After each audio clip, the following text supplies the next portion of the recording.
不行了，我一进服务区就要赶快打开车窗来看一下，再过一会儿就真的下去了。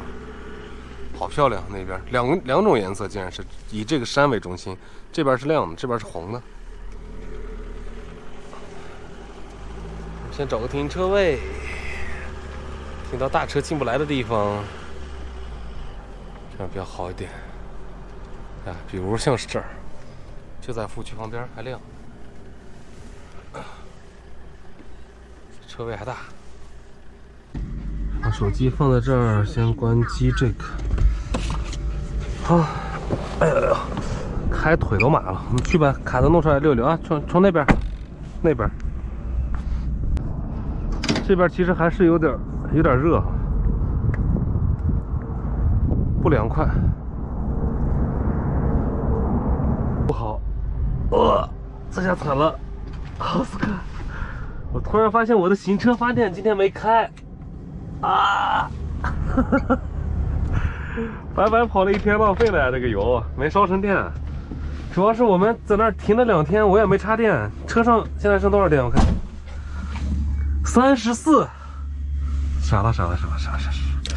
我们车现在只剩34%的电，这怎么办？哎，这地方还挺热，我还想开空调。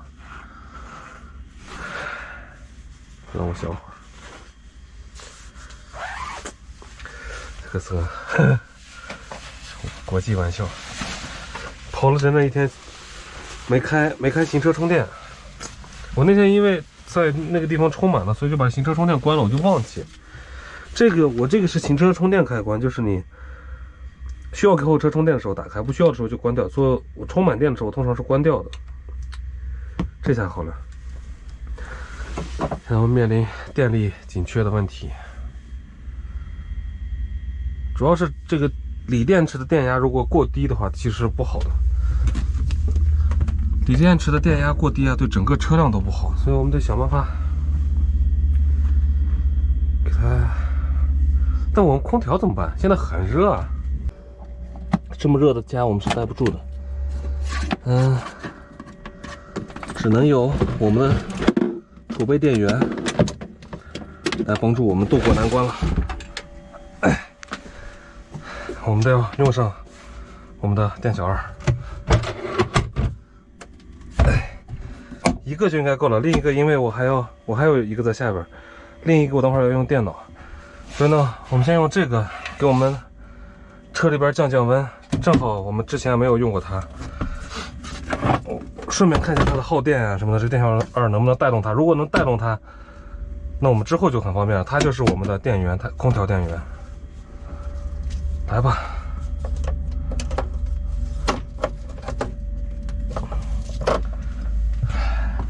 但是我们现在少一个这个防蚊子的开口，因为我们这个不能完全密封，这个就很难受，我们只能密封一部分。那我们要把这个管子给它通过这个后边伸到外边去，伸长一点，要不然这个热风啊会返回来。好，那个地方我们到时候还要改造一下。要有一个圆孔，我们今天只是试验性的用电小二来给它供电。先插在电小二上，我们都不知道它有多少瓦。我们看一下这个充电器是多少瓦。这充电器240、300瓦，300瓦还可以接受的呀，对吧？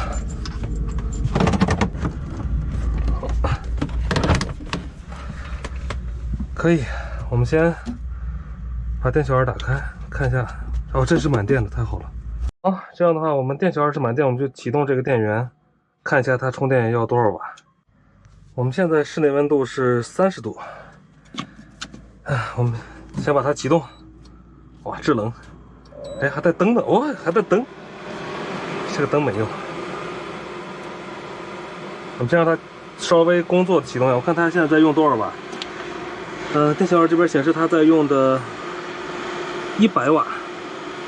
100瓦要是用这个东西的话，就是一直用电小二充着，那我们能用整个晚上都没有问题。104瓦，100瓦，就是在100瓦。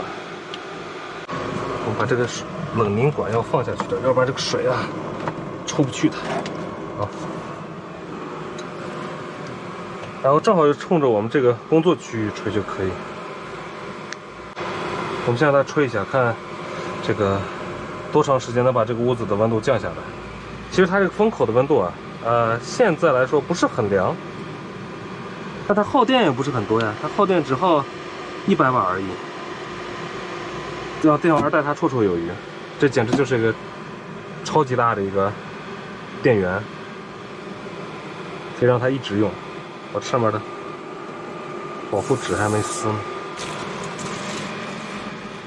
可以先让它工作一下下。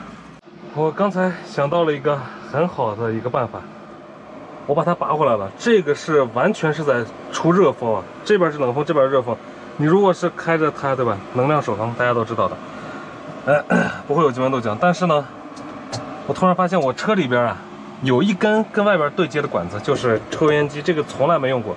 所以我把它的网罩拆下来之后啊，我发现它的这个孔跟我的抽油烟机孔吻合。这样的话，我就可以把它怼在这上边，即便这个不开它抽油烟机这个孔啊，它也是跟外边是通着的。好，卡死。好了，这样的话，热气从我们这个顶上的那个抽油烟机排风孔出去了，然后呢，这边出来的就全是冷气了。看我现在车里边，我刚刚折腾了一下，已经下降了3度了。它这个出风口温度不知道有多少啊？我们这样吹也不行啊。哎，可以。我们大概吹一下，看吹个1分钟，看看它出风口的这个温度能达到多少度。我们把它夹在了出风口上，出风口能达到13、14度，出风口的温度。就10几度的这个出风口温度啊，其实已经很满意了。最重要的是我们要看，先把它放在这儿，我们要看，这不能看出风口的温度，要看整个温度下降的这个速度。很多人觉得这个它只能在帐篷里边用啊，或者是顶帐、汽车顶帐啊，或者是户外帐篷啊，其实它在房车里边也可以用。就像我们现在电有多少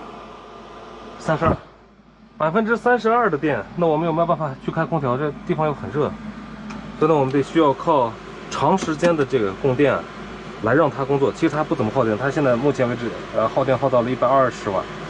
我们现在看一下时间，我先去干其他事儿。现在是10点23，我们让它工作个半个小时看看哈，设定一个倒计时，30分钟开始倒计时。现在目前有97%的电，我这个是1100瓦的，所以里边应该是有1度电。我们在半个小时看它满负荷运作是什么情况，因为它还可以小风，这样的话我看它耗多少。我们等会儿再看一下整个环境的温度，因为它刚才我把它夹在这个出风口吹啊，吹的它现在可能还没反应过来呢，放一会儿就知道了。好，我们先干其他事儿。我们的计时还有2分钟就结束了。现在呢，它里边还剩95%的电，用的还是121瓦，而我们的室温呢，现在是25度2。我觉得现在车里多少有点凉。这个测试做的，因为刚才我发现啊，它这个抽油烟机如果要是密封不好，它还会漏一些热气出来。所以我刚才测试的时候把这个抽油烟机打开了，我第一次觉得这个抽油烟机有用啊。哎，怎么给按关了？触摸的这点就不太好。之后弄一个转接口，把它们俩完全对在一起，然后这个热风就可以排出去，我也不用开窗子，也不用开门，对吧？这就完全是一个室内制冷的。最重要的是它省电，比我们的这个1小时1度电，这个开1个小时用一个它，对吧？这个开着温度照样能降下来。但是呢，你看，要照住这样半个小时3%的话，就是1个小时6%，10个小时才60%。你不可能开10个小时，因为你从晚上睡觉，比如最多睡8个小时，所以就是最多用1半它的电。这一个我们可以用2天，就是在完全没电的情况之下，我们还可以用空调。我觉得以后搞车啊，我要给它搞一个位置，随便塞到个什么地方，对吧？搞一个排气管，搞一个柜子，把它放进去。这个临时制冷啊，很省电。开着吧，我们今天晚上就用它来制冷，不然的话，这个我就要关成小风了。给我这儿，我坐在这儿后背给我吹的凉的呀，好像不能对着人直接吹吧，我把它往上调调，让它吹天花板，哎，这样就可以了。总之，反正这一套搭配啊，现在因为我们车现在结构啊还没有定下来，就是新车的结构也没有定下来。所以靠这些东西呢，我们可能以后要决定新车这些东西的摆放的位置，以及这些向外输送气体的管道是什么样子的。这样的话，我们就可以更节约电，能在不通电的情况之下，就在南方可以待更久。不像西藏、新疆，我们就没担心过电这个问题啊。除了这2天用电有点狠，就是空调一直都开着，因为前2天热嘛，晚上睡觉都开着空调，所以呢，把我们的电变成30%多，现在30%了已经。那我们现在开始要节约用电，就用它。我们计时现在正式停止了，停止了之后94%，就现在用的27瓦。小风它会有一个小风的这个电压，它只要20多瓦，24瓦。因为我刚才把它关到小风的嘛，它只需要24瓦就可以使用这个小风。就大的这个风力呢，要用120瓦。是这样子的。好了，我们现在今天晚上就靠它制冷，做作业。半仙儿在外边给我们煮饺子的了。哎呦！